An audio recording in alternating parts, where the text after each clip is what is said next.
Buenas noches a todos. Me da gusto que estén aquí en la última reunión de este año. Dios ha sido bueno. Ya está regresando mi voz, ya ven que andaba ronco. Este año fue complicado. Muchas iglesias todavía no regresan a sus reuniones en físico, presenciales. Sin embargo, gracias a Dios a nosotros no nos afectó tanto en el sentido de las reuniones porque no dejamos de tener ninguna sola reunión, ya sea en presencial o en línea. Gracias a Dios todo este año, sin falta, cada miércoles, cada domingo pudimos tener el estudio de la palabra. Y bueno, es porque a Él le plació darnos la oportunidad. Y hoy vamos a estudiar lo último que nos queda del capítulo 27 de Éxodo y todo el capítulo 28. El nombre del tema es las vestiduras sacerdotales. La semana pasada vimos las especificaciones para el atrio y hoy estudiaremos lo del aceite para el candelabro, que es lo último que nos falta del capítulo 27, y las vestiduras sacerdotales. Entonces veamos los últimos dos versículos que nos faltan del capítulo 27 en Éxodo 27, versículo 20 y 21. Dice, ordénales a los israelitas que te traigan aceite puro de oliva para que las lámparas estén siempre encendidas. Aarón y sus hijos deberán mantenerlas encendidas toda la noche en presencia del Señor, en la tienda de reunión, fuera de la cortina que está ante el arca del pacto. Esta ley deberá cumplirse entre los israelitas siempre por todas las generaciones.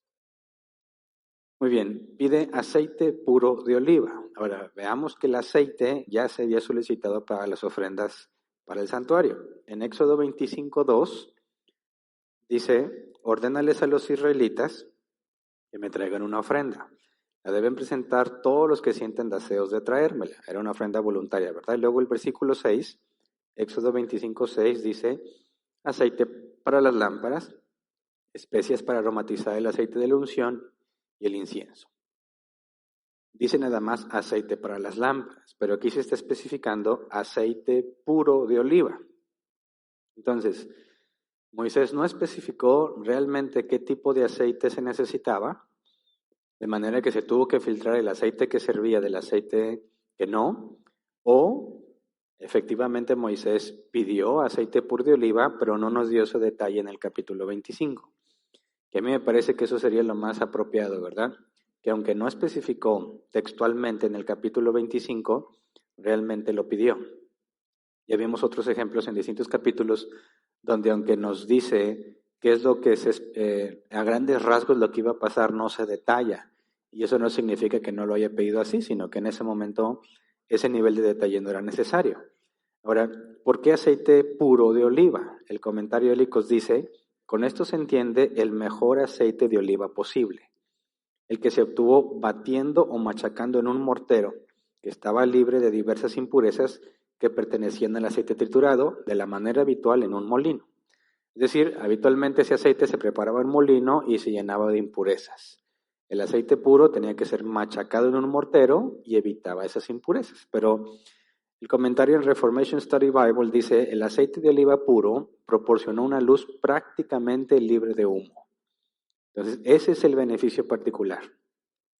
Recuerden que el candelabro está en el lugar santo, ¿verdad? Y está dentro del tabernáculo o santuario. Y entonces es un lugar cerrado. Si vas a tener lámparas ahí que generan humo, va a estar muy difícil estar ahí. Así que el aceite puro de oliva prácticamente era libre de humo. Luego dice, el aceite puro de oliva es para que las lámparas estén siempre encendidas. Ahora, aquí hay algo muy interesante, porque dice así literalmente que estén siempre encendidas. Eso implicaría que de día y de noche, ¿verdad? Si tú lees que las lámparas deben estar siempre encendidas, lo más fácil o más obvio, lógico de interpretar es que día y noche. Pero vamos a Éxodo 30, versículos 7 al 8.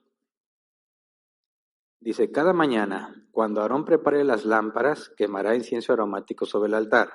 Y también al caer la tarde, cuando las encienda. Las generaciones futuras deberán quemar siempre incienso ante el Señor. Entonces lo que dice aquí es que al caer la tarde, cuando las encienda, las lámparas, ¿verdad? Ahora vamos a 1 Samuel 3, versículo 2 al 3. Dice, Elí ya se estaba quedando ciego. Un día, mientras él descansaba en su habitación, Samuel dormía en el santuario del Señor, donde se encontraba el arca de Dios. La lámpara de Dios todavía estaba encendida. Es decir, estos pasajes nos hacen pensar que no siempre estaba encendida, sino que se encendían al caer la tarde. Y cuando nos dice en el caso de 1 de Samuel que todavía estaba encendida, nos lleva a pensar es que se apagaba, ¿verdad? Ahora, históricamente, Josefo escribe que se mantuvieron encendidas 3 luces tanto de día como de noche, pero no hay nada en la escritura que confirme esto. Entonces el historiador Josefo, que era un judío y se considera que era de la orden sacerdotal, o sea que él era un sacerdote, nos dice que se mantenían encendidas 3, de los 7 brazos, 3 encendidos día y noche. Pero lo que encontramos en la escritura es que se debían encender al caer la tarde, ¿verdad? Y que era, en el caso de 1 de Samuel, cuando dice todavía estaba encendida, parece ser que se apagaban. Entonces, ¿deberíamos interpretar que estaban siempre encendidas así literalmente? ¿O debemos tomar el contexto de la escritura y decir que deberían estar encendidas siempre que fuera necesario? Que me parece que esa sería la conclusión, ¿verdad? Por lo que vemos en la escritura, que deberían estar siempre encendidas, pero ese siempre no es siempre todo momento, sino siempre que fuese necesario. Y las lámparas son necesarias solamente durante la noche, ¿verdad? Y luego continúa el pasaje diciendo, Aarón y sus hijos deberán mantenerlas encendidas toda la noche en presencia del Señor. Y esto a mí me confirma esa teoría, ¿verdad? Deberán mantenerlas encendidas toda la noche, eso implica que durante el día no. Dice, fuera de la cortina, en la tienda de reunión, fuera de la cortina que está ante el arca del pacto, es decir, en el lugar santo. Donde estaba el arca era el lugar santísimo y ahí hay un velo, ¿verdad? Y luego seguía el lugar santo. Ahí está el candelabro y deberían mantenerlas encendidas toda la noche. Entonces, cuando vamos a la escritura y encontramos palabras así literales, estar siempre encendidas, no puede llevarnos a una conclusión inmediatamente sin analizar otros pasajes de la escritura que nos deben llevar a entender qué significa esa parte, ¿verdad? Eso pasa algo muy similar cuando algunos leen Juan 3:16, porque de tal manera amó Dios al mundo que ha dado a su Hijo unigénito. Y dices, ya ves, al mundo, a todo el mundo lo ha amado. Sí, pero sigue leyendo, dice, para que todo aquel que en él cree no se pierda, mas tenga vida eterna. Y ahí hay una distinción. No es para todo el mundo igual, sino para aquel que en él cree. Entonces no hay que tener ese tipo de obviar las cosas que leemos. Hay que examinar bien lo que la Escritura nos dice para entenderlo correctamente, ¿verdad? Ahora, si debían tenerlas encendidas toda la noche, ¿qué pasaba durante el día? Quizás alguno puede pensar, oye, pero están como que en un lugar cerrado, ¿no? Y no habría luz. O sea, independientemente que sea día y noche, si es un lugar cerrado, siempre va a estar oscuro. Pero lo que dice el comentario de Helicos, dice, el tabernáculo habría recibido suficiente luz durante el día a través de la cortina de la entrada, que era de lino. Y el lino permite que la luz pase. Y como lo primero que está después de la cortina de lino es el lugar santo donde está el candelabro, de día, por la iluminación del día, no sería necesario. ¿Me explico? Ahora, dice, esta ley deberá cumplirse entre los israelitas siempre por todas las generaciones. Y aquí también tendríamos que pensar, ¿este siempre es siempre hasta el día de hoy? ¿O este siempre a qué se refiere? Sabemos que cuando hubo destrucción, el templo se destruyó por primera vez, no hubo nada de eso, ¿verdad? Y desde que se destruyó por segunda vez, tampoco. Entonces, ¿cómo le hacen para cumplir este mandato? O este siempre, no debemos interpretarlo así como literalmente siempre, sino que siempre que esté vigente. ¿Me explico? Dios no les puede adelantar, por ejemplo, le diría, bueno, esto va a estar siempre que el tabernáculo esté erigido, porque eso implicaría que se va a destruir y es información que no tienen por qué saber, ¿verdad? O que el pacto iba a terminar, como después vemos.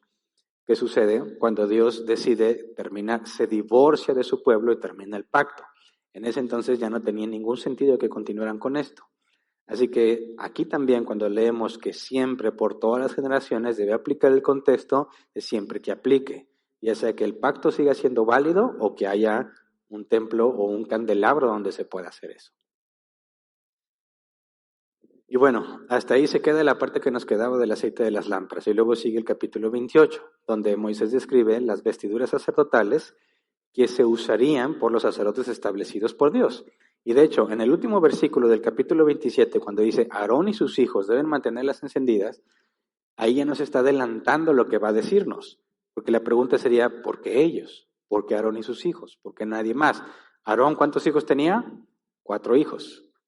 Entonces lo que Dios dijo, quien las debe mantener encendidas es Aarón y sus 4 hijos, o sea, 5 personas. Dices, ¿por qué ellos? Bueno, esto lo describe o lo explica hasta el capítulo 28, donde se especifica quiénes son los sacerdotes y qué especie de vestiduras deben de tener. Así que vamos al capítulo 28, versículo 1. Dice, es que comparezcan ante ti tu hermano Aarón y sus hijos Nadab, Abiú, Eleazar e Itamar. De entre todos los israelitas, ellos me servirán como sacerdotes. Ahora, hasta ese momento del tiempo, Moisés era el único que tenía esa función, ¿verdad? Como una especie de sacerdote, alguien que se presentaba ante Dios a favor del pueblo. Pero ya no, ahora Dios elige a Aarón y a sus 4 hijos. Y esto es un muy buen ejemplo de la elección soberana e incondicional de Dios. Soberana, porque Él es soberano y hace lo que quiere, como quiere, cuando quiere, con quien quiere, ¿verdad? Incondicional, porque ninguno de los que están ahí se lo merece. Por ejemplo, Dios sabe que Aarón, a pesar de que es seleccionado como sacerdote, dentro de unos cuantos días va a construir el becerro de oro para que todo el pueblo peque de idolatría, ¿verdad? Aarón no sabe que va a hacer eso, Dios lo sabe perfectamente porque Él es omnisciente y aún así lo está nombrando sacerdote. Los 2 hijos mayores de Aarón están a poco tiempo también de morir calcinados, ejecutados por Dios mismo, y aún así los nombra sacerdotes. No me puede decir ni argumentar nadie que los otros 2 hijos menores están libres de pecado, ¿verdad? Así que esta es una muestra de la elección incondicional, es decir, Dios elige a alguien a pesar de los errores de esa persona. Nunca lo hace por méritos de la persona. Ahora, esta es una especie de muestra de la elección y una distinción entre ellos y el resto de los israelitas. Porque ahorita vamos a seguir leyendo las cosas especiales que deberían de tener, y si esto estuviese describiéndose en nuestro tiempo generaría muchas preguntas. Pero bueno, vamos a continuar leyendo. Se nos especifica que Aarón y sus 4 hijos, ¿verdad? Y no hay ningún mérito en ellos que les sea tomado en cuenta por parte de Dios como para darles tal privilegio. Y luego Dios establece que se deben fabricar vestiduras especiales, Éxodo 28, 2 y 3. Dice, hazle a tu hermano Aarón vestiduras sagradas que le confieran honra y dignidad. Habla con todos los expertos a quienes he dado habilidades especiales para que hagan las vestiduras de Aarón y así lo consagre yo como mi sacerdote. Ahora, Dios especifica vestiduras sagradas que le confieran honra y dignidad. ¿Esto era algo nuevo o era algo que ya existía? ¿Era algo común en las personas de aquel entonces o era una innovación que Dios estaba realizando? Según el comentario de Helicos dice, en Egipto, los sacerdotes que ministraban en los templos siempre usaban vestidos peculiares y probablemente no hubo nación en el tiempo de Moisés que si poseía una clase de sacerdotes no los distinguiera por algún traje especial, en todo caso cuando estaban oficiando. De esta manera los sacerdotes eran marcados o distinguidos de entre todo el cuerpo de los adoradores presentes. Entonces eso era algo común en aquel entonces. Los israelitas que vienen de Egipto sabían que los sacerdotes de cualquiera una de las muchísimas deidades que tenían, cuando estaban haciendo labor oficial como sacerdote, tenían que tener una ropa distintiva.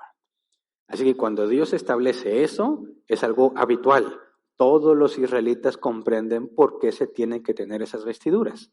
De la manera en que ninguno pondría objeción alguna, porque eso es lo normal. Y lo que nos dice este comentario es que aún en las otras naciones también se tenía ese concepto. Así que Dios no está innovando, les está ratificando algo que ellos saben que muchos hacen y que Dios ha demandado para sí mismo. La pregunta es, ¿por qué? ¿Acaso Dios está copiando a las naciones o Dios está confirmando algo que incluso las naciones paganas podían comprender? El comentario Pulpit dice, se dice que las prendas que se ordenaron hacer para Aarón y sus hijos fueron para gloria y belleza de los sacerdotes. Gloria, dice, para exaltar el oficio sacerdotal a los ojos del pueblo, para que miren con mayor reverencia a los sacerdotes mismos y a las funciones sacerdotales.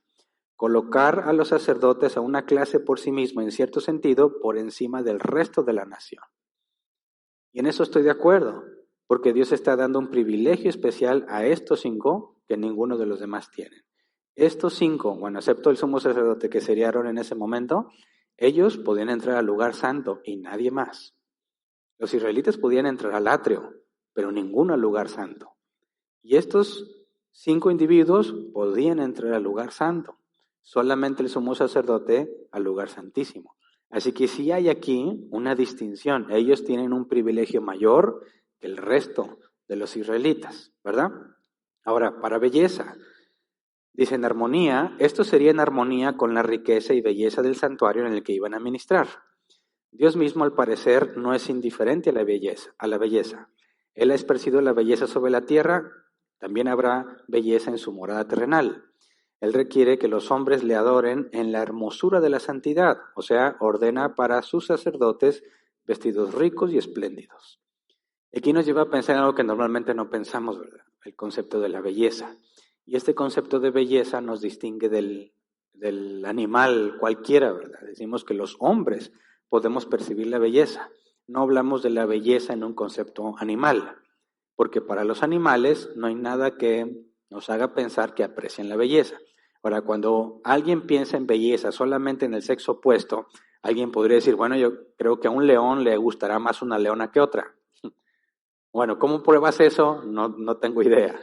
Pero no estamos hablando de eso nada más, ¿verdad? Porque si hablamos de la belleza en la creación, no estás hablando de atracción sexual de ninguna manera, ¿verdad? Sino de apreciar que eso es lo difícil de explicar, que es bello.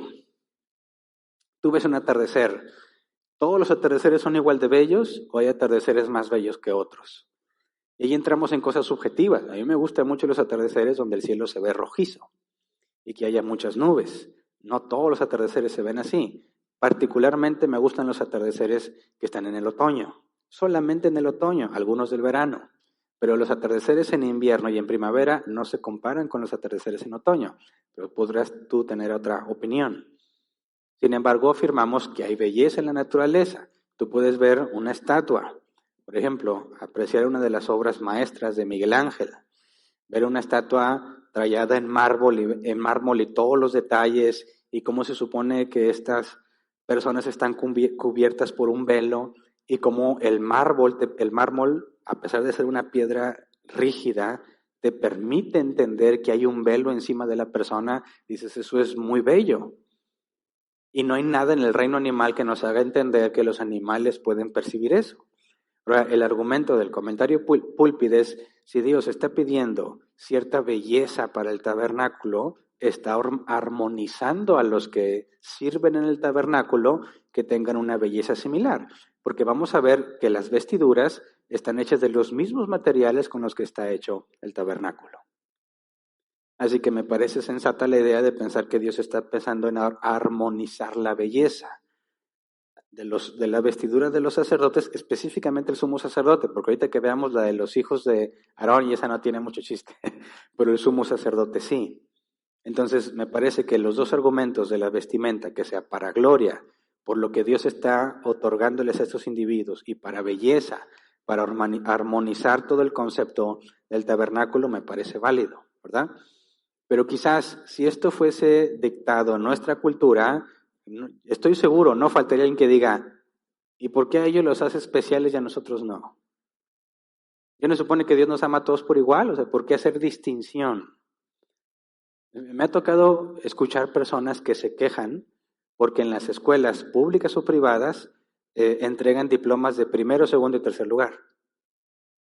¿A ti te parece que sea algo erróneo que a final del ciclo a alguien le digan, mira, este es el diploma de primer lugar por calificaciones perfectas, y ese es el diploma al segundo lugar por calificaciones casi perfectas, y el tercer lugar por un poco menos perfectas? Es una distinción entre estos 3 niños o niñas con respecto al grupo. ¿O te parece algo equivocado? ¿Sí o no? Levanta la mano que diga, eso no debe de pasar. ¿Nadie? ¿Seguros o no se animan? Porque yo he escuchado personas que dicen, no, lo que tú estás haciendo ahí es hacer una distinción entre unos niños y otros. Y vas a hacer que todos los niños que no sacaron diploma se sientan mal. Se van a sentir muy mal porque no sacaron diploma, así que ya nadie le den diploma para que nadie se sienta mal. ¿Cómo te suena ese argumento? Y dices, bueno, pues sí, va a haber niños que... ¿Alguna vez tú te sentiste mal porque no sacaste un diploma? A mí ni me importaba la escuela. Yo sí, a mí me podía mucho... Mira, no es por presumir, pero lo que es primaria, secundaria, siempre saqué primer lugar. Una vez, yo estoy hablando ya al final del ciclo, porque podía tener lucha con otros que me querían ganar, que en los parciales yo sacaba segundo lugar y yo lloraba. Y me proponía alcanzar el primer lugar, y toda primaria, secundaria, siempre saqué primer lugar. Yo entiendo que sí te puedes sentir mal por eso, pero si lo vemos bíblicamente, cuando Dios está diciendo, estos 5 tienen ropas especiales y nadie más, ¿qué está haciendo Dios? Una clara distinción entre los suyos, de que estos son especiales y estos no. Ahora, ¿es eso injusto? Dices, no puede ser. Por eso lo primero que quise aclarar es que cuando Dios está eligiendo estos 5, es una elección soberana e incondicional. Porque si es incondicional, es por gracia. Y si Dios, ninguno se lo merece, y a esos 5 les regala ese privilegio, a nadie le está haciendo injusticia porque nadie se lo merece. ¿Se entiende? Puesto que nadie se lo merece, no debería dárselo a nadie. Pero si decide regalárselo a alguien, a nadie le hace injusticia porque nadie se lo merece. De manera que Dios sigue siendo justo. Así que bíblicamente entendemos el concepto de hacer distinción entre personas y personas por gracia. Incluso podríamos verlo por méritos, como los diplomas. Jesús dijo que a cada uno se le recompensará según su obra. Al que multiplicó 10 veces más, se le va a dar más que al que multiplicó 2 veces más. Aún es bíblico eso. El apóstol Pablo nos enseñó, cada obra, cada uno, nuestra obra va a ser probada, ¿verdad?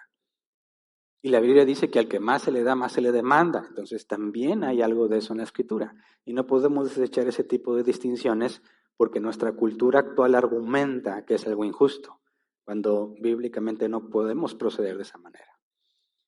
Pero bueno, luego dice, habla con todos los expertos a quienes he dado habilidades especiales para que hagan las vestiduras de Aarón y así lo consagré yo como mi sacerdote. Dice, expertos a quienes he dado habilidades especiales. Quisiera que leyéramos ese fragmento en la Reina Valera 60. La Reina Valera 60 dice, los sabios de corazón a quienes yo he llenado de espíritu de sabiduría. Sabios de corazón, la NBI los traduce como expertos. A quienes he dado espíritu de sabiduría, la NBI traduce como habilidades especiales. ¿Por qué? Lo que dice literalmente es sabios de corazón y espíritu de sabiduría. Eso es lo que está literalmente en el hebreo. Y la NBI le cambia el sentido.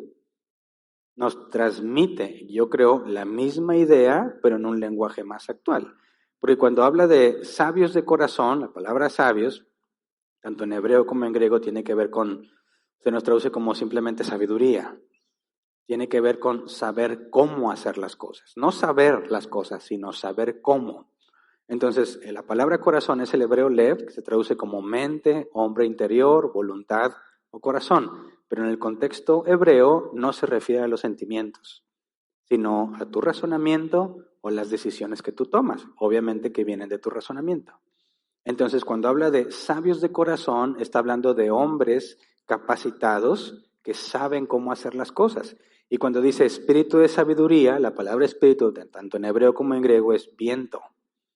Entonces, hablar de espíritu de sabiduría tiene que ver con saber cómo también. Está hablando, habla con los hombres que saben cómo, que tienen el conocimiento y saben cómo aplicarlo, lo que la NBI nos traduce como expertos, que me parece correcta, la forma de traernos el significado. A quienes les he dado habilidades especiales, o sea, espíritu de sabiduría, a quienes yo les he permitido saber cómo, me parece que también es correcto. Entonces, esto indica que Dios ha capacitado a ciertos hombres para esa tarea, pero no se nos especifica cuándo fueron capacitados. Tal vez ya venían de Egipto capacitados, o Dios los capacitó en ese momento, o los va a capacitar después. Más adelante se nos mencionan 2 personas, pero no en referencia a las vestiduras. Lo que sí nos permite concluir esto es que todo conocimiento, hasta para coser y hacer la ropa que se tiene que hacer, es algo que proviene de Dios. De hecho, bíblicamente no hay conocimiento verdadero que no provenga de Dios. Esto nos lleva a pensar que cualquier talento, bíblicamente hacemos distinción entre talentos y dones. Ambos son de parte de Dios, pero le llamamos dones a lo que la Biblia se refiere, a aquellos dones que recibimos cuando nacemos de nuevo y que no son para beneficio propio, sino para beneficiar al cuerpo de Cristo.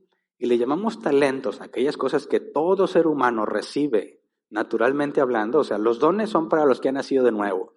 Los talentos es lo que todo humano recibe para beneficio propio, que son habilidades que te ayudan a mantenerte en este mundo, a salir adelante. Por ejemplo, puedes tener una asombrosa habilidad para nadar. Y eso no es algo que necesariamente tiene que ver con tu mente, sino con tu físico. Los principales medallistas olímpicos en natación analizan su estructura física y se dan cuenta que tienen manos grandes, pies grandes, o las uniones son más amplias, de manera que hace más arrastre de agua cuando nada. Dicen, estos hasta parecen diseñados para nadar, y es un talento. Hay quienes son buenos para vender, que ese es otro talento, ¿verdad? No cualquiera puede vender. No sé si tú eres un buen vendedor o un mal vendedor. Pero tú puedes darle 5 paletas a una persona que tiene el don de vender o el talento para vender y otras 5 al que no lo tiene, y te aseguro que el que no lo tiene, aunque le diga a la gente me compras una, no se la compra. Pero el que tiene el talento te va a pedir más paletas porque le funciona bien. Las mismas paletas van a ser vendidas o no según el talento de la persona. Así que lo que podemos ver aquí es que Dios les dio a estos individuos, que no se especifica quiénes, pero la habilidad para poder hacer la confección que Dios va a pedir. Ahora, continuemos. Éxodo 28, 4 al 5. Dios ordena que se fabriquen 6 cosas particulares y vamos a ver que en el texto agrega otras 2 que no están mencionadas aquí. Éxodo 28, 4 al 5. Las vestiduras que le harás son las siguientes: un pectoral, un efod, un manto, una túnica bordada, un turbante y una faja. Estas vestiduras sagradas se harán para tu hermano Aarón y para sus hijos a fin de que me sirvan como sacerdotes. Al efecto se usará oro, púrpura, carmesí, escarlata y lino. Y son los mismos materiales que se usaron para el tabernáculo, ¿verdad? Y luego empieza a describir cada una de las 6 cosas que pide y agrega otras 2, pero empecemos con el efod. Éxodo 28, versículos 6 al 14. Dice, el efod se bordará artísticamente con oro, púrpura, carmesí, escarlata y lino fino. En sus 2 extremos tendrá hombreras con cintas para que pueda sujetarse. El cinturón bordado con el que se sujetará el efod deberá ser del mismo material, es decir, de oro, púrpura, carmesí, escarlata y lino fino, y formará con el efod una sola pieza. Toma 2 piedras de ónice y graba en ellas los nombres de los 12 hijos de Israel, 10, no, ese es el versículo, por orden de nacimiento, 6 nombres en una piedra y 6 en la otra. Un joyero grabará los nombres en las 2 piedras, como los orfebres graban sellos, engarzará las piedras en filigrana de oro y las sujetará a las hombreras del efod. Así, Aarón llevará en sus hombros los nombres de los hijos de Israel para recordarlos ante el Señor. Haz también engastes en filigrana de oro y 2 cadenillas de oro puro a manera de cordón para fijar las cadenillas en los engastes. Y así seguir la lectura e imaginarnos que eso está muy complicado. Así que vamos a ir viendo imágenes. ¿Pones por favor la primera imagen? Es una de las más claras que conseguí, donde podemos tratar de ver lo que es el efod y dónde irían las 2 piedras de ónice. El efod es una especie de vestimenta que se pone encima de lo que vamos a ver que es la túnica y el manto. Y en la parte de arriba, sobre los hombros, están las 2 piedras de ónice. Y como en el diseño se puede ver, pues ahí está el púrpura, el carmesí, el escarlata, el lino fino, ¿verdad? Y oro también. Nos dice que debe llevar el cinturón que sea de la misma pieza, así que no es ese que se ve ahí, tenía que ser algo interno. No se puede ver ahí porque una de las piezas que se tiene que hacer es la faja y es la que va por encima. Por eso no la pude señalar. Pero ese es el efod y claramente lo puedes distinguir por los colores y en la parte de los hombros donde van las dos piedras. En una piedra 6 tribus y en la otra piedra otras 6 tribus. ¿Ok? Siguiente, ahora veamos el pectoral. En Éxodo 28, versículo 15 al 30, que hay mucha descripción. Dice, el pectoral para impartir justicia lo bordarás artísticamente con oro, púrpura, carmesí, escarlata y lino fino, como hiciste con el efod. Será doble y cuadrado, de 20 centímetros de largo por 20 de ancho. Engarzarás en él 4 hileras de piedras preciosas. En las primeras pondrás un rubí, un crisólito y una esmeralda. En la segunda una turquesa, un zafiro y un jade. En la tercera un jacinto, un ágata y una amatista. En la cuarta un topacio, un ónice y un jaspe. Engárcelas en filigrana de oro. También, deben ser 12 piedras, una por cada uno de los 12 hijos de Israel. Cada una de las piedras llevará grabada como un sello el nombre de una de las 12 tribus. Haz unas cadenillas de oro puro en forma de cordón para el pectoral. Ponle al pectoral 2 anillos de oro y sujétalos a sus 2 extremos. Sujeta las 2 cadenillas de oro a los anillos del pectoral y une los extremos de las cadenillas a los 2 engastes para fijarlos por la parte delantera a las sombreras del efod. Haz otros 2 anillos de oro y fíjalos en los extremos del pectoral, en su borde interno cercano al efod. Haz 2 anillos más, también de oro, para fijarlos por el frente del efod, pero por debajo de las sombreras, cerca de la costura que va justamente arriba del cinturón. Los anillos del pectoral deben sujetarse a los anillos del efod con un cordón azul, trabándolo con el cinturón para que el pectoral y el efod queden unidos. De este modo, siempre que Aarón entre al lugar santo, llevará sobre su corazón en el pectoral para impartir justicia los nombres de los hijos de Israel, para recordarlos siempre ante el Señor. Sobre el pectoral para impartir justicia pondrás el Urim y el Turim. De esta manera, siempre que Aarón se presente ante el Señor, llevará en el pecho la causa de los israelitas. ¿Me ponen la siguiente imagen, por favor? Que a grandes rasgos, por la imagen que estamos viendo, la parte cuadrada de enfrente donde se ven las piedras, ese es el pectoral. Pero obviamente no nos deja ver todo el detalle que dice la escritura. Si me ponen la siguiente imagen, encontré este modelo donde ya podemos ver con claridad, aunque no es el mismo diseño, ¿verdad? Porque se nos especificaba que tenía que ser también de púrpura, de carmesí, de lino, y aquí este modelo no se alcanza a apreciar, aunque se ve que está tejido de distintos colores, no se ve igual que el otro. Pero podemos ver que están los anillos mencionados, ¿verdad? En la parte del efod que une al pectoral, las cadenillas de oro que mencionó, y si te fijas, en la parte superior del pectoral hay doble anillo, como se especificaba. O sea, que en el pectoral hay 6 anillos, doble en la parte de arriba y 2 en la parte de abajo. Y dice que la parte de abajo deben estar unidos en un cordón azul, y ahí están. Cada una de las piedras, ahí están más o menos los colores de lo que considera que son las piedras en aquel entonces. Aunque no hay certidumbre de si el color de la primera piedra era el mismo de las piedras de aquella región. No sé si recuerdan hace mucho cuando estudiamos Apocalipsis, y esas piedras están nombradas en los fundamentos de la Nueva Jerusalén. Y vimos una comparación de entre todas las variantes de colores que hay de cada piedra, y que no podemos estar seguros de exactamente cuál variante de color tenían. Pero esta imagen, al quitar, me emocioné. En esa imagen pueden ver los colores que ellos consideran que son los que corresponden a cada piedra.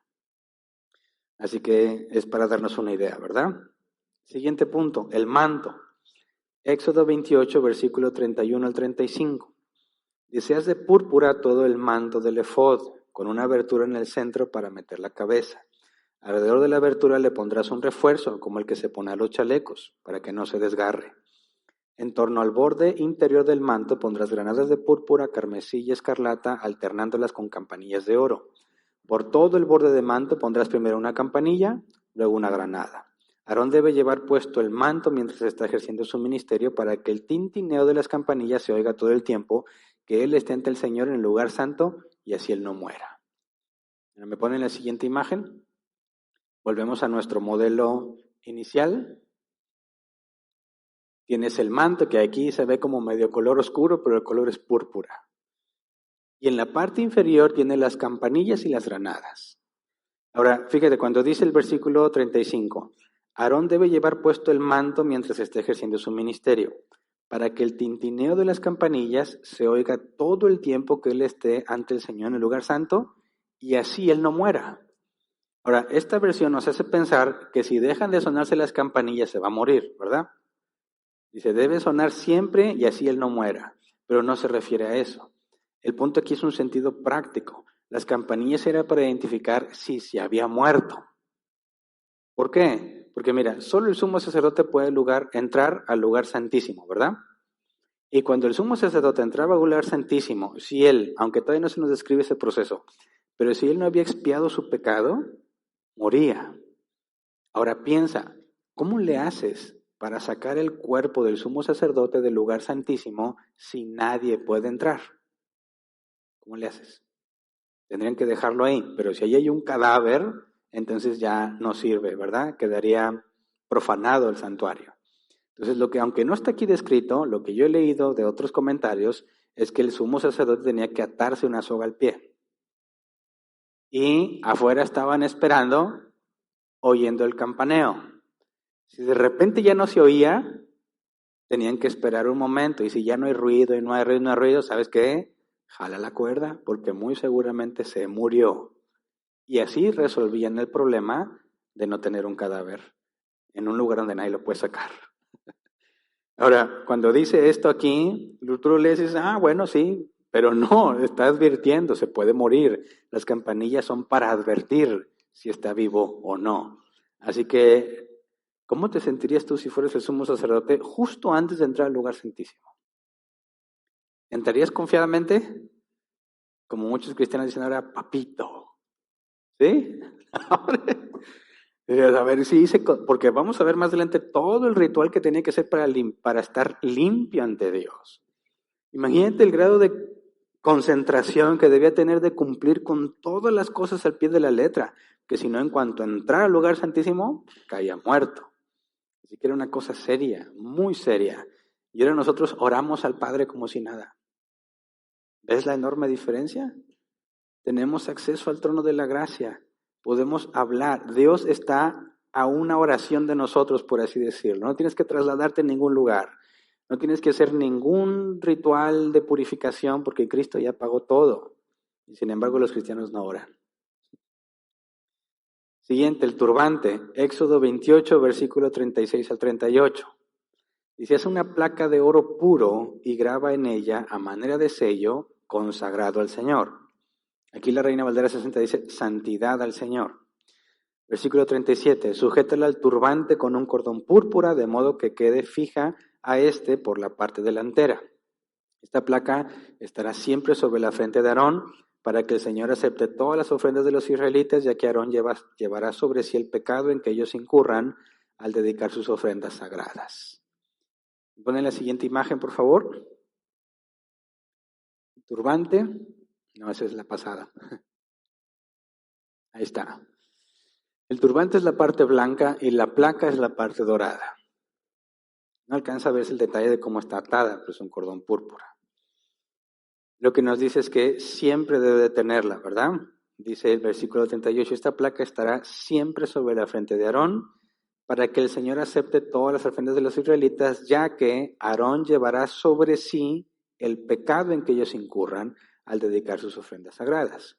Está hablando de alguien que cargará con el pecado, y que con los rituales que va a hacer, Dios perdonará ese pecado, y es una clara alusión a la obra de Cristo, quien llevó el pecado de todos los hombres, no nada más de los israelitas, sino de todos aquellos que fueron elegidos por Dios de toda lengua, tribu y nación. Jesús cargó el pecado literalmente y por consecuencia sufrió la ira de Dios para pagar la deuda que nos libera a nosotros. Aquí hay una clara referencia a Jesús. Y el punto que es consagrado el Señor o santidad del Señor nos habla específicamente de la naturaleza única y distintiva de Cristo. ¿Me explico? Jesús, claro que era santo y consagrado al Señor, pero es el único en su tipo. ¿Me explico? No viene de Adán, es una creación divina. Es el segundo Adán. Porque si es el segundo Adán, ¿Cómo es que es una creación única? Porque nace sin pecado. ¿Me explico? Sin la capacidad de pecar porque es Dios. Así que aquí hay una clara referencia a Cristo y lo que tenían que tener en la frente pues es una alusión. Siguiente, la túnica y la faja. Éxodo 28, 39 al 41. Dice, la túnica y el turbante los harás de lino. El cinturón debe estar recamado artísticamente. A los hijos de Aarón les harás túnicas, cinturones y mitras para conferirles honra y dignidad. Una vez que hayas vestido a tu hermano Aarón y a sus hijos, los ungirás para conferirles autoridad y consagrarlos como mis sacerdotes. Para que aquí ya hace una distinción, porque todo lo que nos ha narrado es para Aarón, o sea, el sumo sacerdote. Cuando dice, la túnica y el turbante los harás de lino, el cinturón deberá estar recamado artísticamente, hasta ahí se refiere al sumo sacerdote. Me ponen la siguiente imagen para ver lo que representaría en la vestidura de Aarón, cuando habla de la túnica y el cinturón.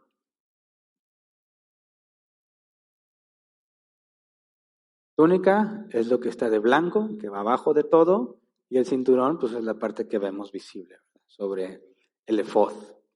Eso es lo que correspondería al sumo sacerdote, pero luego dice en el versículo 40, a los hijos de Aarón, o sea, a los sacerdotes, hay una distinción entre sumo sacerdote y sacerdotes. Les harás túnicas, cinturones y mitras, y las mitras no estaban mencionadas. Ese es uno de los objetos que no está en la lista de 6 que leímos al principio, las mitras. Ahora me ponen la siguiente imagen para ver qué es una mitra, porque también ellos deben tener túnica y cinturón.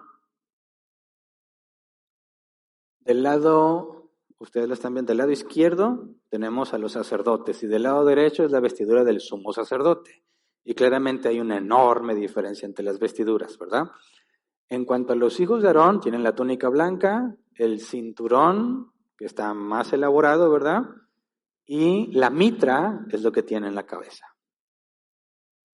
que no es lo mismo que el turbante que tiene el sumo sacerdote. Ahora, del otro lado se muestra el sumo sacerdote con un estilo distinto al que vimos en el modelo inicial, pero digamos que ahí el efod es diferente, ¿verdad?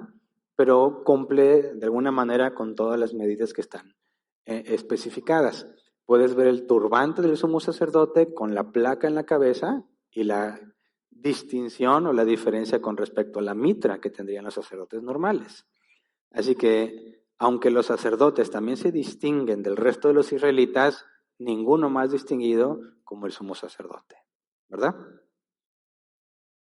Siguiente, por último, la última pieza que no estuvo mencionada, los calzoncillos. Éxodo 28, 42 y 43. Dice, hazle también calzoncillos de lino que les cubran el cuerpo desde la cintura hasta el muslo. Aarón y sus hijos deberán ponérselos siempre que entren en la tienda de reunión o cuando se acerquen al altar para ejercer su ministerio en el lugar santo, a fin de que no incurran en pecado y mueran. Esto es una ley perpetua para Aarón y sus descendientes. ¿Cuál es el pecado en el cual podían incurrir? Lo vimos en capítulos anteriores. Decía que cuando hiciera el altar tuviera mucho cuidado de no ponerlo muy en alto, porque cuando subieran podían mostrar los genitales. Y ese era el pecado que se incurría, provocando que la gente pues pierda totalmente el enfoque en lo que está haciendo, ¿verdad? Aparte que en aquel entonces era algo muy vergonzoso que alguien viera tu desnudez. Entonces, el error en el que incluye el sacerdote al mostrar su desnudez y toda la falta de concentración que va a provocar en los que estén presenciando el evento. Así que estos calzoncillos están diseñados para que siempre que estén ahí se los tienen que poner. En el modelo que tenemos no hay forma de señalar los calzoncillos, pero me ponen la siguiente imagen, por favor. Encontré unos así con modelo humano, pero me parecían inapropiados para mostrarlos aquí. Así que mejor encontré estos, digamos, dibujados, ¿verdad? Dice que estos calzoncillos deben cubrir el cuerpo desde la cintura hasta el muslo. Y acá yo los veo muy trepados, ¿no? Pero pues no sé dónde está la cintura. Pero ahí no hay pierde, ¿verdad? Aquí yo diría hasta las rodillas, hasta los muslos, pues queda un poco subjetivo, ¿verdad? Pues todo el muslo, ¿dónde es? Bueno, lo que ellos están comprendiendo es cubrir totalmente el muslo. Así que sería algo así. Eso va abajo de todo lo demás que se ponen. Ahora, imagínate en el desierto. ¿Qué temperatura llegarían? ¿Te gustan unos 40 grados? Y todo eso puesto arriba, no era tarea fácil, ¿verdad? Pero bueno, al fin vimos que hay dos piezas no mencionadas, la mitra y los calzoncillos. La mitra solamente para los hijos de Aarón, o sea, los sacerdotes, y los calzoncillos para todos, incluyendo a Aarón. Así que con eso acabamos el capítulo 28 y nos deja ver, en cierta forma, el diseño de Dios para con lo que va a ser complacido a la hora de que su pueblo lo ministra, ¿verdad? ¿Crees tú que aquí hay espacio para la creatividad humana y adorarlo como mejor les parezca? No, ya vamos a ver cómo le va a los dos hijos de Aarón por tratar de hacer algo así, por tratar de ser creativos. Los va a matar por no apegarse a las instrucciones. Y esto nos dice algo muy importante. Dios debe ser adorado como Él dice que debe ser adorado. ¿Se entiende? En el contexto nuestro de la iglesia, que no estamos bajo esta ley, Dios ha especificado cuál es el gobierno de la iglesia, ¿verdad? Tiene que haber ancianos, pluralidad de ancianos. Y bíblicamente no son los únicos que tienen la autoridad, porque también le da autoridad a la asamblea. Y la asamblea tiene autoridad para incluso destituir a los ancianos cuando pecan y no se arrepienten. La asamblea forma parte del proceso de disciplina, es el último paso. Se confronta personalmente a la persona, se llevan testigos y si no hay arrepentimiento, se informa a los ancianos, investigan y ellos lo llevan ante la asamblea. Hay autoridad en los ancianos y hay autoridad en la asamblea. Y las cosas no se deciden, no se concluyen a menos que estos dos estén de acuerdo. Y luego, Dios especifica requisitos para ser ancianos y excluye literalmente a las mujeres del oficio del anciano. Y los ancianos tienen que cumplir con los requisitos que están ahí puestos. De otra manera, no puede servir a Dios. Ahora piensa, de las iglesias cristianas que conoces, ¿cuántas se apegan a ese modelo? Prácticamente ninguna. ¿Podríamos decir que sirve de algo lo que hacen esas iglesias a los ojos de Dios? ¿Será aceptado por Dios lo que ellos hacen? No, definitivamente no, pero están convencidos de que sí. Están convencidos de que Dios les habla y que Dios les toca y dices, ¿cómo puede ser posible? Si estuviesen en los tiempos de Moisés y se les ocurre hacer lo que harían, todos caerían muertos. Así, vámonos, muertos. Ahora Dios pasa por alto sus pecados y la Biblia enseña que los deja acumular castigo para el día de juicio. Así que no sé qué es peor, que caigas fulminado en ese instante o que Dios permita que vayas acumulando castigo, como se le dice del faraón, para el día de juicio. Pero no podemos, simplemente no podemos ignorar que las instrucciones que ha dado Dios son claras, tanto en el Antiguo Testamento como en el Nuevo Testamento, que indican la manera en que su pueblo se debe de organizar para adorarlo. Gracias a Dios nos permite entender esto y apegarnos a su modelo. Y podemos tener una conciencia limpia de que funcionamos como iglesia tal como la Biblia lo especifica. ¿Es más complicado? Sí. ¿Es más difícil tomar decisiones así? Sí.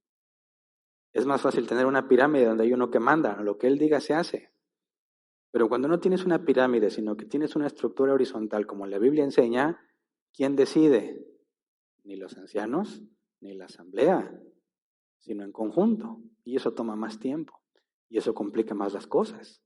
Que no puedes decidir así, ya, pues ya dijo él, hazle. No, tienes que asegurarte que las cosas estén bíblicamente de manera correcta, que estén las decisiones pertinentes y entonces hace las cosas. Es más difícil, es más tardado, es más complejo, pero es bíblico. ¿Qué prefieres? ¿Facilidad y flexibilidad o apegarte a la Escritura? No creo que debas de poner en duda, pues ¿cuál estará mejor? Claro que ser bíblico. No importa que nos tardemos un año en hacer algo contra un día, más vale tardarnos el año apegándonos a las instrucciones que Dios nos ha dado que resolverlo como mejor te parezca. Porque lo grave es que ahora no caes muerto, sino que Dios lo tolera y después te da tu merecido. Así que no podemos darnos esos lujos. Por eso tenemos que asegurarnos que cuando estamos aquí, lo estamos haciendo porque Dios lo ha dicho. Y entiendo, y algunos nos han criticado, que por qué estamos aquí presencialmente ante la situación. ¿Por qué? Bueno, los miércoles no es un mandato, esto lo hacemos voluntariamente, ¿verdad? Venimos a estudiar la Escritura, pero los domingos, 1 de cada 7 días, es obligatorio bíblicamente hablando. Y por eso estamos aquí. ¿Es más peligroso? Tal vez, pero es bíblico. ¿Qué prefieres, sentirte seguro o ser bíblico? Yo prefiero ser bíblico. Y tú estás aquí, yo creo que piensas igual que yo.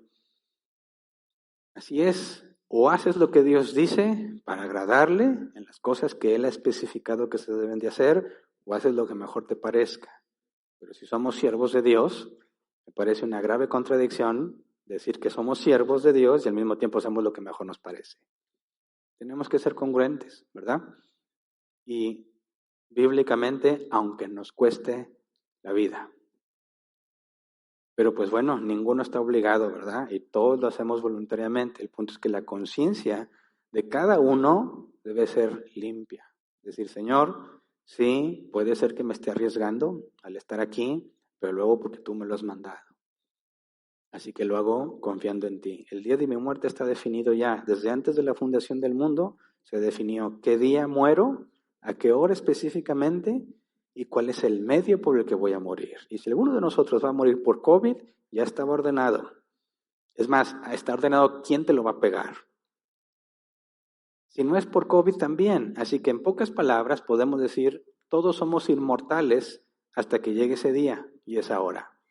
Pero eso no significa que te puedes aventar ahorita del techo de tu casa. Eres inmortal porque no vas a morir hasta que Dios lo haya especificado. El problema es que tú no sabes qué es lo que especificó. Y si hay un loco que me escucha y dice, Hernán dijo que soy inmortal y se avienta y se muere, ese será el medio. ¿Verdad? Y eso lo llevó al día de su muerte. No se puede adelantar ni te puedes atrasar. Entonces, confiamos en Él, ¿verdad? Y bueno, hasta aquí podemos ver la distinción clara que Dios hace aún entre sus hijos, que vemos que la Escritura nos va a decir que a cada uno se le va a recompensar. A quien multiplicó más, se le dará más, ¿verdad? O sea que la recompensa que recibiremos no va a ser la misma para todos.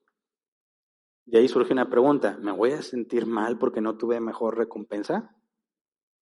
¿Sí? Porque imagínate que se ponen en fila y llega mi turno y dice Dios, wow, gran siervo y fiel. Te voy a dar todo esto. Y luego sigue uno de ustedes y dice, bueno, te fue bien. Te voy a dar esto poquito. Y dice, ¿por qué Hernán le dio más que a mí? ¿Crees que existe la posibilidad de que alguien piense así? No, porque la Biblia dice que no habrá más llanto, no habrá más tristeza, no habrá más dolor, no habrá más maldad. Por consecuencia, ninguno de los mandamientos va a ser quebrantado como desear lo que otro tiene, ¿verdad? Codiciar los bienes de tu prójimo, nada de eso. A cada uno se nos va a dar, según la gracia de Dios, porque aunque es recompensa, las cosas buenas que hicimos no son nuestras, sino de Él.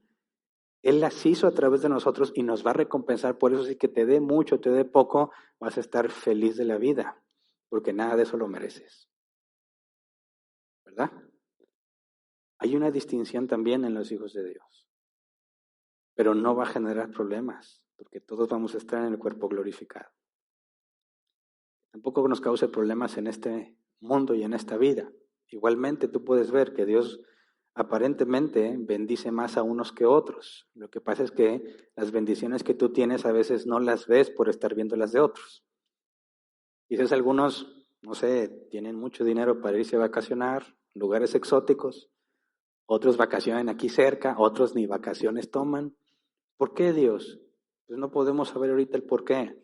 Pero si te pones a comparar en esas cosas, vas a encontrar que tienes menos, pero no estás viendo realmente todo lo que tienes. Porque Dios a uno nos da unas cosas y a otros, pero con todos nos muestra gracia. A ninguno nos hace injusticia porque ninguno merece nada, ¿verdad? Así que tenemos que tener contentamiento y gratitud por lo que Dios nos ha dado, sea poco o mucho a tus ojos, ¿verdad? Pero de que Dios hace distinción muchas veces, hace. Y en ningún momento es injusto. Así que vamos a ponernos de pie y vamos a orar.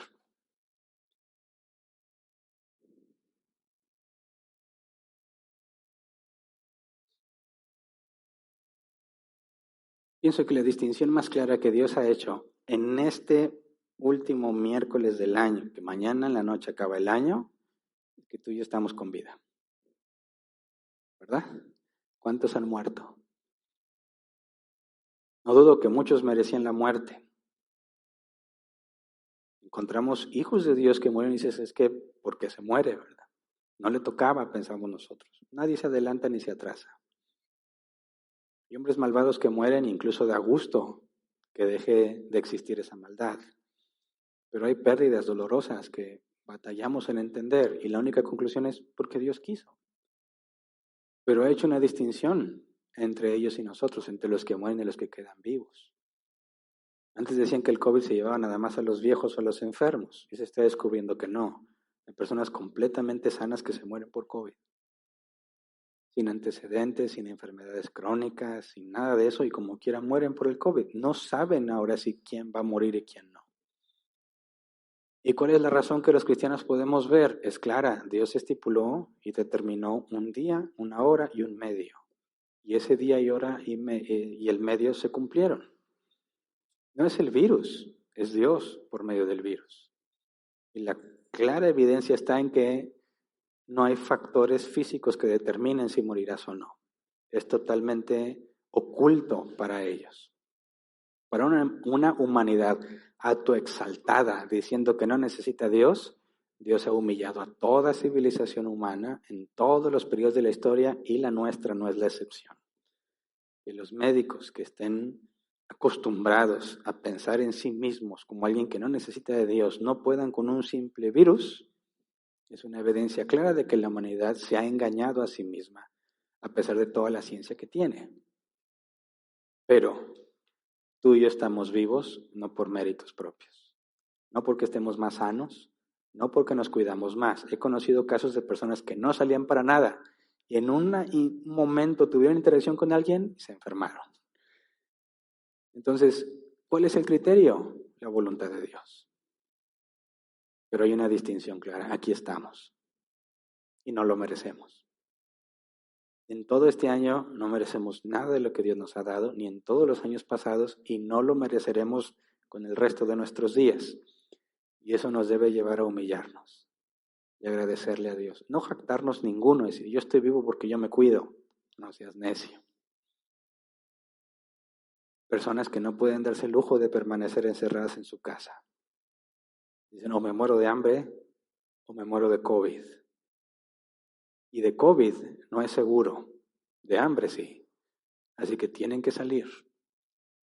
Nadie puede jactarse por quedarse en su casa, porque si no tuviera esa posibilidad, estaría en la calle también. Así que no hay nada en nosotros que nos haya hecho permanecer con vida. Y más que cualquier otra cosa en cualquier otro año, que podríamos agradecerle por salud, por trabajo, por lo que sea, creo que la principal gratitud que debe estar en nosotros es que nos ha preservado la vida. Y que el 2021 no se ve que vaya a estar mejor. Así que tenemos que tener eso en claro. Vamos a orar. Señor, muchas gracias por la enorme distinción que nos has hecho al elegirnos entre todo el mundo y por todas las distinciones que derivan de tu elección soberana e incondicional para salvación. Entre todos tus hijos, Señor, nos has dado mucho. En medio de nuestra cultura, incluso de entre muchos que se dicen cristianos, nos has distinguido mostrándote a nosotros. Nos has dado entendimiento para ir a tu palabra. Nos has quitado la venda que tuvimos durante muchos años algunos de nosotros. Estábamos viviendo una vida negligente, confiando en hombres que no nos enseñaban nada bueno, perdidos en idolatría y en supersticiones. Y a ti te plació, para gloria de tu nombre, quitarnos la venda de los ojos y hacernos ver y entender tu palabra. Y no nada más eso, sino que nos has permitido enseñarla a otros, Señor. Y nos has llevado a que nos escuchen en lugares que nunca hubiéramos imaginado que nos escucharían. En muchas partes del mundo estás abriendo los ojos de todos aquellos que escuchan lo que enseñamos aquí en este pequeño lugar, en este lugar lejos de todo el mundo. Tú has hecho, Señor, que lo que enseñamos y lo que hemos aprendido llegue a muchas partes del mundo y siga dando entendimiento y abriendo los ojos de muchos de tus hijos que también estaban engañados. En este año, más que nunca, Señor, nos has prestado los oídos y los ojos de muchísimas personas alrededor del mundo para que encontraran tu verdad. En este año, más que en cualquier otro año, Señor, más personas se han entregado a ti por medio de nuestro ministerio y más personas han llegado replantado más que en cualquier otro año, Señor. Podemos ver con claridad la distinción que haces para con nosotros, Señor, sin méritos. No hay nada en nosotros que valga la pena. No hay nada en nosotros, Señor, que que podamos demandar o nos conceda el privilegio, Señor, solamente por tu gracia. De lo más vil, de lo más inútil, de lo más ignorante has tomado, Señor, para engrandecer tu nombre. Así que te rogamos, Padre, que no haya nada de jactancia en nosotros. La vida que nos has preservado, Señor, concédenos usarla para ti.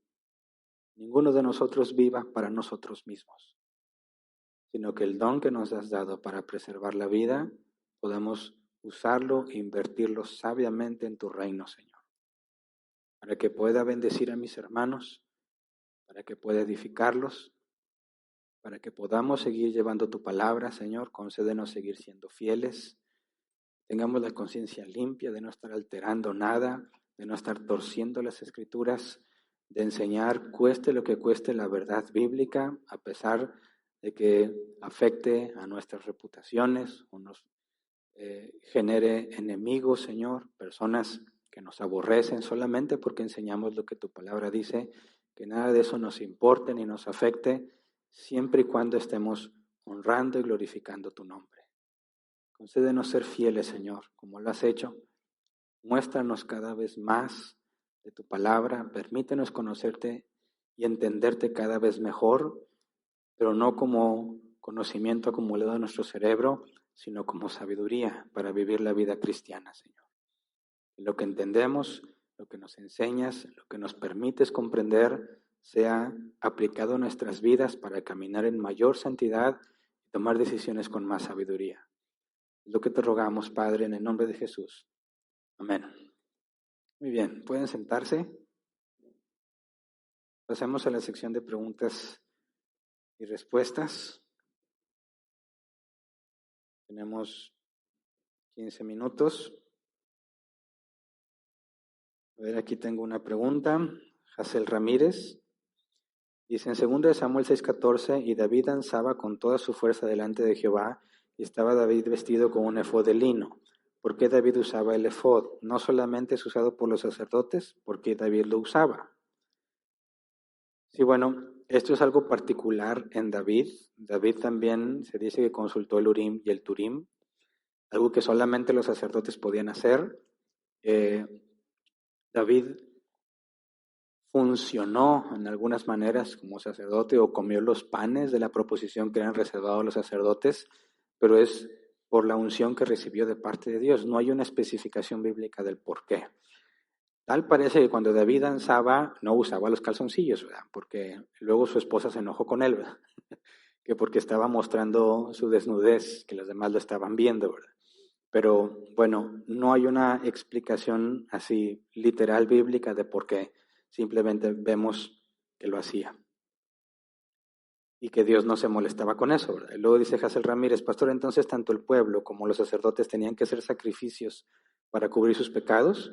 ¿Quiere decir que no existía el arrepentimiento? O sea, aunque si un sacerdote, un israelita, se arrepintiera de su pecado sin sacrificio, ¿no serviría? ¿Tiene que hacer sacrificios de animal para hacer cubierto su pecado? Mira, no los veas como cosas separadas. Cuando haces o cuando se hacía el sacrificio, implicaba un arrepentimiento por el proceso del sacrificio. Para poder ofrecer el sacrificio tenías que poner tus manos sobre la cabeza del animal para simbólicamente transferir tu pecado y que tú vieras cómo lo mataban en tu lugar. Ahora, ese procedimiento por sí mismo no sirve para nada. Dios más adelante, por medio de un profeta, le dice a los israelitas, sus sacrificios, sus ofrendas, sus libaciones, las aborrezco. Levantan las manos, pero están llenas de crimen. No quiero nada de lo que ustedes me presentan. ¿Por qué? Porque aunque de labios me honran, su corazón está lejos de mí. Así que el propósito no es cumplir un ritual para ser perdonado, sino que Dios está mostrando el arrepentimiento en sí mismo no sirve de nada porque aún tienes una deuda que pagar. Y la deuda que tienes que pagar es la muerte. Así que Dios muestra el arrepentimiento acompañado de un sustituto, te pone en paz con Dios. Porque si tú piensas esta situación, que muchas veces la utilizo, un asesino violador se presenta ante el juez y lo acusan y se demuestra que es culpable. Y el juez le dice, dame unas últimas palabras antes de que dicte tu sentencia. Y este asesino violador dice, sí lo hice, pero estoy arrepentido. Me arrepiento sinceramente, y llora y dice, estoy muy arrepentido. ¿Qué pensarías del juez si le dice, bueno, ¿ya te arrepentiste? Pues entonces puedes irte. ¿Qué clase de juez sería ese? Que deja ir a un violador, asesino, con todas las pruebas de su culpabilidad, solamente porque dice estar arrepentido. Ese arrepentimiento no sirve para nada porque tiene que saldar una deuda, tiene que pagar su deuda. Lo mismo sucede con Dios. Cuando los cristianos piensan que arrepentirse involucra el perdón de Dios, no entienden la justicia divina, porque la paga del pecado es la muerte, y aunque tú estés convencido de que te arrepientes, eso en ninguna manera elimina tu deuda. Si no, no tendría sentido el sacrificio de Cristo, ¿verdad? Por eso, ahora los cristianos entendemos que el arrepentimiento lleva al perdón de pecados, pero por la obra de Cristo. Ese es el evangelio, esa es la buena noticia, que Cristo ya pagó. Él era el sacrificio que quitaría el pecado de todos los elegidos de Dios. Y ahora lo que se te demanda es que te arrepientas. Pero en aquel entonces, además del arrepentimiento, se requería el sacrificio. Esto apuntaba, como dice el apóstol Pablo, a la obra del hijo de Eva, que fue profetizada en Génesis 3, que le aplastaría la cabeza a serpiente, que acabaría con su reino, que sería, según se le mostró a Abraham, el sustituto de su descendencia, de todos los que tienen fe. En ese caso específicamente Isaac, pero está representada toda la descendencia de Abraham, que le hablamos el padre de la fe, de quien somos descendientes según la fe. Así que no te confundas, se requerían las dos cosas, y ahora en Cristo ya no es necesario el sacrificio porque el sacrificio es Cristo. Siguiente. Hazel Ramírez también dice, ¿cómo puedo saber o confirmar que tengo el don de Dios? Bueno, si tú tienes, no sé si haces distinción entre don y talento. Si hablas de los dones, es algo que Dios le da al menos un don a cada uno de los que nacen de nuevo. Te puede dar más, porque Pablo dice que procure los mejores dones. Tú puedes pedirle a Dios y Él te va a dar según Él lo haya determinado. Pero lo que caracteriza a alguien que tiene el don es que hace las cosas bien, sin el esfuerzo que le implicaría a cualquier otro. Por ejemplo, supongamos que esto no tiene nada que ver con un don dado para la iglesia, pero quiero ilustrar el punto. Por ejemplo, yo soy malo para dibujar, y lo han visto cuando tomo el pizarrón virtual o real, soy malo para dibujar. No tengo ninguna habilidad para dibujar, pero por ejemplo, mi hija mayor desde chiquitita tiene una habilidad impresionante para dibujar y nació con eso, no la pudo heredar de mí ni de su madre. No sabemos dibujar, pero ella sí dibuja. Y cuando le dijimos, a ver, dibuja esto, lo dibuja como si le dices, ¿cómo le haces? No sé, yo nomás lo dibujo y ya. Esa es la prueba de que tiene un don. Dos partes. Uno, tú ves y dices, definitivamente es un buen dibujo. Segundo, ella no batalla para hacerlo. Es algo que le fue dado naturalmente. Ella puede ver así una persona y empieza a dibujarla y le queda muy bien el dibujo. Yo veo la persona y trato de empezar con, y ya me salió todo mal. Un ojo chueco, uno más grande que el otro, y ni ojo parece. Pero ella lo hace con un detalle que dice, sí, claramente es la persona, no idéntica, pero ves que es un buen dibujo. Eso mismo lo puedes trasladar a la iglesia. Imagínate, te dio el don de servir. Eso significa que por naturaleza, desde que naciste de nuevo, eres una persona muy servicial. Cosa que, o sea, no es un don que todos tengan, ¿verdad?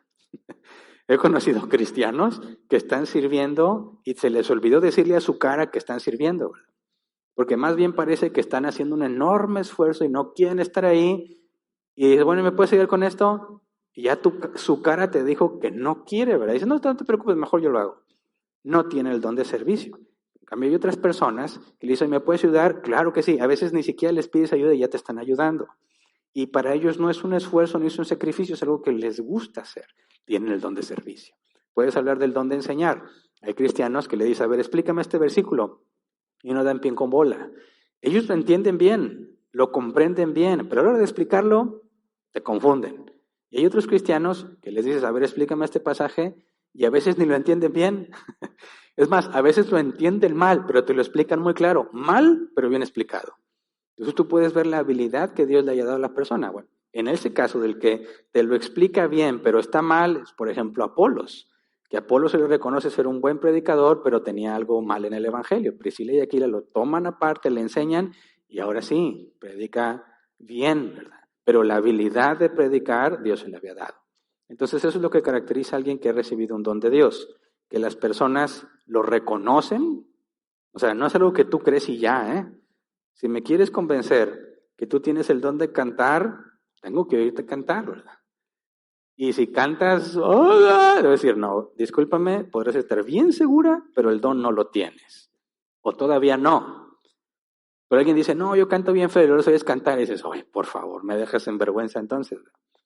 Porque tienen el don de cantar, así que se requiere doble confirmación. La confirmación externa de los que ven tu don y la confirmación interna de que tú lo tengas. Siguiente, Mario Mendoza. Este también sería un ejemplo de la distinción de Dios. Simeón y Leví, que eran asesinos, y el mismo padre Jacobo los llama chacales, y aún así Dios pide que sus nombres sean grabados en las piedras de ónice y colocados en las hombreras del efod para que sean recordados. Sí, esto lo habíamos analizado antes. A pesar de quiénes eran los hijos de Jacob, Dios los eligió soberana e incondicionalmente. Es una distinción por ser las 12 tribus, pero es un claro ejemplo de la elección incondicional por parte de Dios. Siguiente. Francisco Garza dice, bendiciones pastor. Pregunta, ¿nuestro Señor Jesús vestirá como sumo sacerdote en el cielo, ya que el modelo que usaban los judíos aquí en la tierra es una representación de lo que hay en el cielo? Esa es la primera pregunta. Mira, no hay un versículo que diga eso, pero podemos deducir que no. ¿Por qué? Porque eso era figura de lo que iba a devenir. Tú ves ahí un sacerdote, en las vestiduras de Aarón ves un sacerdote que representa solamente las 12 tribus de Israel y su descendencia. Si tú piensas en el sumo sacerdocio de Jesús, no es el mismo. Por eso la carta de los Hebreos argumenta, el sacerdocio de Jesús no es conforme al de Aarón, sino conforme al de Melquisedec, del cual es totalmente distinto. Además, Jesús es sumo sacerdote de todos los elegidos de Dios, tanto israelitas como gentiles, de manera que las vestiduras de Aarón, en el sentido de la representación de los israelitas, no tendrían sentido en el caso de Jesús. Y luego dice, y actualmente nuestro Señor está en carne y hueso como nosotros en el cielo. Está en carne y hueso, pero no como nosotros, porque Él tiene un cuerpo glorificado. Y sí, cuando Jesús resucitó, implica que sigue siendo el mismo cuerpo, pero glorificado. Y está a la diestra del Padre. Y desde el momento en que resucitó, no ha cambiado esa naturaleza humana, ni lo hará por el resto de la eternidad. Esa es la naturaleza con la cual se relacionará con todos sus hijos, que tendremos un mismo cuerpo glorificado y así se relacionará con nosotros por toda la eternidad. Siguiente. Sofía Murillo. Perdone, pastor, creo me distraje y no supe qué es el Urim y el Turim. No, qué bueno que lo mencionas porque no lo expliqué. De hecho, no hay ninguna explicación. Nadie sabe qué eran el Urim y el Turim. Algunas teorías dicen algunos dicen que eran 2 diamantes, otros dicen que eran 2 piedras especiales, no eran piedras comunes, y que una decía sí y otra decía no.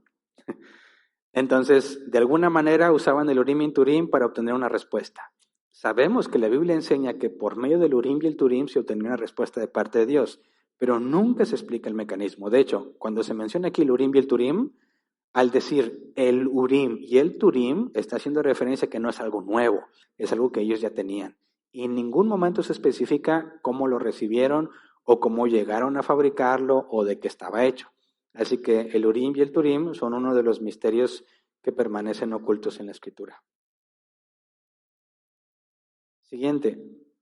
Hazel Ramírez. Buenas noches, pastor. El aceite que se habla en Mateo 25, 1 al 13 sobre la parábola de las 10 vírgenes donde las insensatas no tenían aceite y querían que las prudentes les diera aceite, se fueron a comprar, pero el novio llegó y las prudentes entraron con el novio, mientras que las insensatas no pudieron entrar. Jesús les contesta que no las conocía. ¿El aceite se refiere aquí al Espíritu Santo? Bueno, según la parábola en sí, no se refiere al Espíritu Santo. La parábola en sí muestra cómo aquellos que fueron precavidos, que hicieron lo que correspondía en el tiempo correspondiente, serán salvados. Y aquellos que fueron negligentes no serán salvados. Y hay otras parábolas similares. Al siervo al quien se le encarga la casa mientras su señor sale y le debe de dar alimento a sus hermanos. Dice, cuando el amo regrese y encuentre al que sí atendió a sus hermanos, le recompensará. Pero cuando encuentre el que fue negligente, lo pondrá con los inútiles. Entonces la parábola en sí te está hablando de vivir la vida en Cristo, ¿verdad? De hacer las cosas que agradan a Dios mientras tienes vida, porque si al último momento piensas que te vas a librar en el último instante, eso no funciona así. De ahí algunos toman la simbología, que no viene propio del texto, o sea, no es una exégesis. Por medio de exégesis no concluyes que el aceite es el Espíritu Santo. Algunos dicen, bueno, si tú ves la distinción entre los que se salvan y los que no, pues es el sello, ¿verdad? El Espíritu Santo. Aquellos que fueron sellados por el Espíritu Santo no van a ser negligentes. ¿Cómo lo sabemos? Porque la Biblia dice que Dios castiga y reprende al que ama. Entonces dices, bueno, habría una especie de analogía. El aceite vendría a representar al Espíritu Santo, que son los que se salvan. Y las que no tenían el Espíritu Santo, pues no se salvan. Pero eso no lo concluyes por medio del texto, sino analizando la otra información que nos da la Biblia, vemos que hay una especie de equivalencia. Y luego dices, ¿las vírgenes es el pueblo de Israel o la iglesia? Bueno, en el contexto que está hablando Jesús, está hablando a los israelitas. Sabemos que eso se extiende a las naciones, ¿verdad? Pero ahí en ese momento quienes los están oyendo son los israelitas. Siguiente, Francisco Garza, bendiciones pastor, pregunta a nuestro Señor, ese ya la leí, ¿verdad? No, esta es distinta y es la última. Pregunta, ¿nuestro Señor Jesús vestirá como sumo sacerdote en el cielo, ya que el modelo que usaban los judíos aquí en la tierra es una representación? No, ya la contesté, ¿verdad? Y se repitieron esas preguntas, ¿no? Bueno, se me acabó el tiempo como quiera. El próximo martes, si Dios lo permite, tenemos de nuevo nuestra sesión de preguntas y respuestas, la primera del año. Es el martes a las 7 horas México.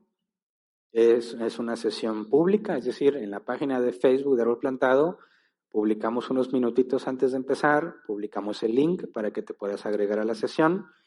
Si entras, si estás viendo Facebook y ahí le das clic al link, normalmente los teléfonos te hablan YouTube, pero dentro de Facebook y no te deja usar los comentarios. Digo porque ya me han comentado algunos que no pueden hacer comentarios. Lo que tienes que hacer es ver las opciones ahí en el Facebook y decir abrir en YouTube. Al momento en que te abre la aplicación de YouTube, entonces ya vas a poder usar los comentarios y vas a poder participar. En esa sesión de 1 hora y media me esfuerzo por darle respuesta bíblica a todas las preguntas que alcance. Así que estas que quedaron aquí pendientes, con gusto puedo atenderlas el próximo martes. Hay avisos, ¿verdad? Personas que nos visitan por primera vez. Marcos Emiliano Solís y Dylan Roberto Esquivel. ¿Se pueden poner de pie, por favor, si están con nosotros todavía? Marcos Emiliano y Dylan Roberto. Uno. Y pueden sentarse. Bienvenidos. Estamos a sus órdenes en lo que podamos servirles. Me dicen que también hay ventas de rebanadas de pastel para que aprovechen. Todavía estamos en periodo libre, ¿no? De dieta, que es Navidad, Día de Reyes, ¿verdad? O Candelaria, ya se fueron mucho, ¿verdad? Del 25 de diciembre al 6 de enero que sale la rosca, es gracia divina, o bueno, no, ¿verdad? ¿Ya se empezaron? Para que se den un buen susto, ¿cómo están? A quienes Dios les concede gracia y no subieron mucho, y a quienes Dios nos dice, trabájele y subes bastante, pero como quiere que esforzarnos, ¿verdad?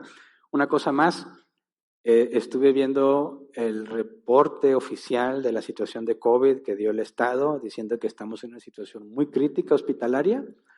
Están prácticamente todos los hospitales saturados. Hay muchas personas que no pueden recibir una cama, que no tienen acceso a respirador a consecuencia de la Navidad.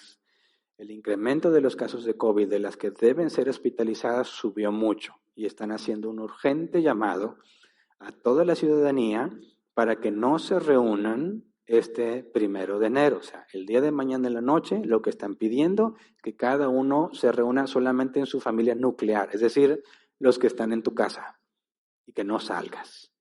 Por ahí escuché algunos, aunque no lo vi en ese reporte oficial, algunos decían que era el máximo de 10 personas. Quizás hay algunos que viven solos y parece que ellos se podían juntar, aunque no lo recomiendan, parece. No lo vi oficialmente, pero parece que está permitido. Y esto nos trae a analizar lo que íbamos a hacer el día de mañana, ¿verdad?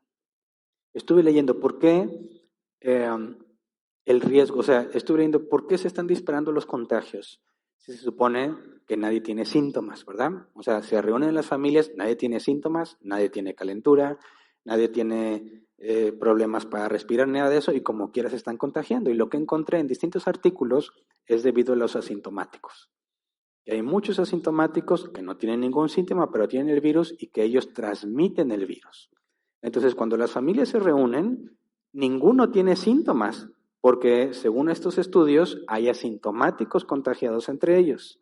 Y al momento en que se reúnen con otras familias, contagian a otros que no son asintomáticos y son los que ponen en evidencia que había COVID en al menos uno de ellos. Y con esto que sucedió en Navidad, donde distintas casas, ¿verdad?, con distintos ambientes y distintos entornos se reúnen en un mismo lugar, que normalmente es un lugar cerrado, ahí es donde se están contagiando. Entonces, puesto que la situación está muy crítica en nuestro país y el aviso que están haciendo las autoridades, lo que íbamos a hacer el día de mañana, que lo hemos hecho de forma ininterrumpida durante los últimos 8 años, nos vemos en la necesidad de suspenderlo por amor a las personas que van a venir. Es decir, puesto que algunos vienen aquí después de que estuvieron con sus familias, ¿verdad? O de aquí se van con sus familias, el riesgo no es cuando estemos aquí, porque aquí tomamos las medidas y tenemos el cubrebocas. Pero cuando visiten a las familias, nadie se pone cubrebocas. Entonces, si sucedió eso y vienes aquí, aunque estemos aquí un tiempo prolongado, está demostrado que durante 4 horas conviviendo con el mismo lugar y alguien que tiene el COVID, los cubrebocas no funcionan para nada.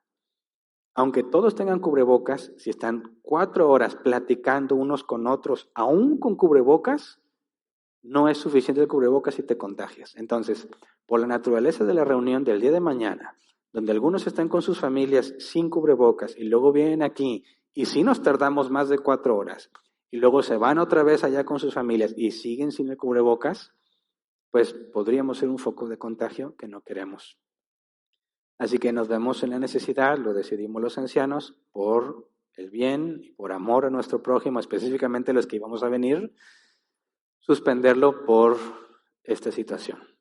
Como quiera, todos pueden orar en su casa, ¿verdad? Aquí no es donde está la presencia de Dios. Venimos con el principal objetivo de orar y agradecerle a Dios, y eso lo podemos hacer en nuestras casas. Y no tenemos ningún mandato bíblico de venir el día de mañana. Por eso, el domingo sí sigue vigente. ¿Por qué? Porque ese sí es un mandato bíblico, pero el día de mañana no. Así que vamos a unir esfuerzos con el gobierno, porque yo entiendo esa postura y entiendo su posición vagamente, pero la comprendo. Nadie quiere sangre en sus manos, ¿verdad? Y si el mismo doctor de la OA, el encargado de esto, está diciendo, ya no sé cómo decirles, ya me cansé de decirles de todas maneras, y la gente no hace caso, es porque ya están en una situación crítica. Y lo que va a pasar es que si se sigue saturando, la gente va a empezar a morir en las calles, como he visto que sucedió en otros países como Italia, donde pasaban los cuerpos muertos de las personas porque en los hospitales ya no cabían. Y no quiero eso en ninguno de nosotros en su conciencia, de que no hayamos hecho algo para evitar que en estas fechas, particularmente como el 31, no contribuyamos con los contagios. Así que bueno, es triste, pero me parece lo correcto bíblicamente hablando, cancelarlo el día de mañana. Esperemos en Dios que para el 2021 ya no estemos en esta condición, pero como quiera la reunión de domingo sigue vigente porque ahí sí tenemos un mandato divino, ¿verdad? Es todo pues. Ahí está la caja de las ofrendas. Cuídense, ya saben, ya les expliqué brevemente, el problema en las reuniones familiares son los asintomáticos. Así que si aún así vas a visitar a un familiar, no te quites el cubreboca y no estés más de 4 horas ahí. Es lo más que podemos hacer para evitarlo. aunque estés con la familia, aunque te digan, ay, qué sangrón, pues, ¿por qué me piensas que yo tengo? No, el problema no es que se ve que lo tengas, es que puedes tenerlo y ser asintomático y nunca nos damos cuenta. Así que cuidémonos, confiemos en Dios, hagamos lo humanamente posible, sean sabios y si Dios quiere nos vemos entonces el próximo domingo. Gracias.